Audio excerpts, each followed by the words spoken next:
l'ordre du jour a adopté deux décrets. Et le premier décret porte sur la catégorisation et les modalités de délivrance des actes de construction. Le décret est pris en application de la nouvelle loi portant code de l'urbanisme et de la construction qui a été adoptée le 3 mars 2026. Prenant en compte la vision et les orientations reçues du camarade capitaine président du FASO, le décret vise surtout à apporter de la lisibilité, simplifier et réduire surtout les pièces exigées et donc les coûts et aussi les délais relatifs au traitement des différents agréments. Donc au titre du décret, les autorisations de construire sont au nombre de 3. Nous avons le permis de construire, le permis de modifier et le permis de restaurer. Au titre des permis de construire, nous en avons 6 catégories. Les permis A et B concernent surtout les constructions pavillonnaires à usage d'habitation et suivant les superficies déterminées.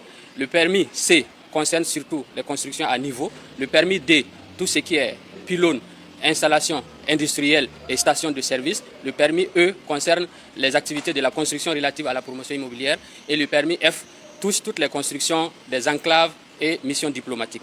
Donc le permis de modifier permet justement de pouvoir apporter des modifications à une construction déjà existante si cela touche à la structure de la construction en question. Et le permis de restaurer permet de restaurer des bâtiments pour les ramener à l'état originel. Et à côté de ces permis de construire, nous avons également les autorisations d'exploiter au nombre de 2. Nous avons le certificat de conformité qui atteste que la construction a été faite conformément au dossier technique et également le permis d'occuper. Le permis d'occuper sert surtout à occuper une construction qui n'est pas totalement achevée, mais également permet de pouvoir régler un certain nombre de passifs de construction aujourd'hui qui ne disposent pas du permis de construire. Les demandes des dossiers de construction ainsi que l'instruction des dossiers relatifs justement à ces autorisations seront désormais traitées par un guichet unique qui sera instauré au niveau du ministère en charge de la construction. Donc les dépôts des dossiers se feront à travers une plateforme qui va être dédiée au traitement de ces dossiers et le délai de traitement visé pour en tout cas délivrer ces différentes autorisations est de 15 jours. Donc c'est aussi l'objectif visé par ces simplifications, ces allègements pour pouvoir réduire considérablement le délai de délivrance des autorisations de construire. Et ces autorisations de construire seront dorénavant aussi délivrées par le ministre en charge de la construction avec des délégations possibles. Et actuellement, les différents dossiers d'actes de construction sont traités par le CEFAC, le Centre de facilitation des actes de construction, qui va continuer à traiter les dossiers en instance jusqu'à la mise en place opérationnelle de guichets. Tout ce qui est tarification, modalité de perception des frais d'instruction vont être précisés par un arrêté conjoint entre le ministre en charge de la construction et le ministre de l'économie et des finances.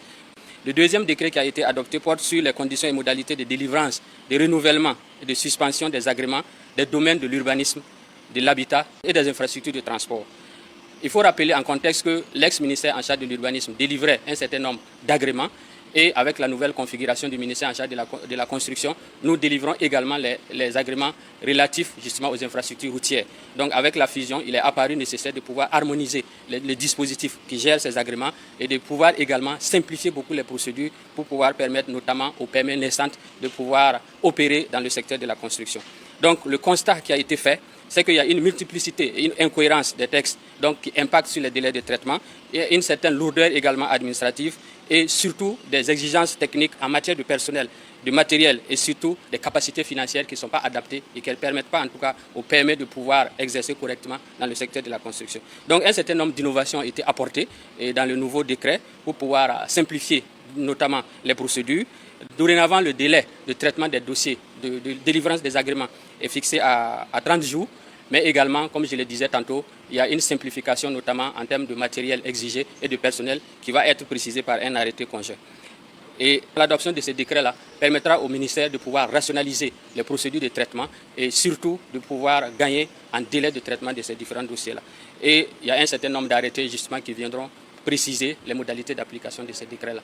Donc les deux décrets qui ont été adoptés à ce jour visent véritablement à simplifier et apporter beaucoup de lisibilité, que ce soit au niveau des autorisations de construire, mais aussi au niveau des agréments qui sont délivrés par le ministère en charge de la construction. Concernant les actes de construction, mais également les agréments qui seront délivrés, dorénavant, tout sera fait à travers des plateformes. Donc il y aura une plateforme qui va être dédiée au traitement des dossiers d'actes de construction, mais également une plateforme qui va être dédiée au traitement de tout ce qui est agréments qui sont délivrés au niveau du ministère en charge de la construction.